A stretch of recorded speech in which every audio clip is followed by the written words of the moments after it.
Dubai നഗരത്തിലെ സുഖീം ഭാഗത്ത് സമഗ്ര നഗര വികസന പദ്ധതി പ്രഖ്യാപിച്ചു. റോഡ് വികസന പദ്ധതികൾക്കൊപ്പം നഗര സൗന്ദര്യവൽക്കരണ പദ്ധതിയും ഇവിടെ നടപ്പാക്കും.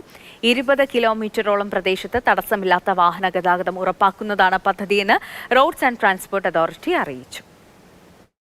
അൽഖൈൽ റോഡ്, ജുമൈറ സ്ട്രീറ്റ്, സുഖീം റോഡ്, അൽഖുദ്ര പ്രദേശം എന്നിവയെല്ലാം ബന്ധിപ്പിച്ചുള്ള സമഗ്ര നഗര വികസന പദ്ധതിയാണ് Dubai roads and transport authority പ്രഖ്യാപിച്ചത്. പരമ്പരാഗത റോഡ് വികസനത്തിനപ്പുറമുള്ള ഭാവനാപൂർണമായ പദ്ധതികളാകും ഇവിടെ നടപ്പാക്കുക. റോഡും മറ്റ് അടിസ്ഥാന സൗകര്യങ്ങളും വികസിപ്പിക്കും. ഇതോടൊപ്പം ചെടികളും പൂക്കളുമായി സൗന്ദര്യവൽക്കരണ പരിപാടികളും ഉണ്ടാകും. നടപ്പാതകൾ, സൈക്കിൾ ട്രാക്ക്, ബോളിവാർഡ്സ്, സാംസ്കാരിക പരിപാടികൾക്കുള്ള പൊതു ഇടങ്ങൾ എന്നിവയെല്ലാം ഇവിടെ നിർമ്മിക്കും.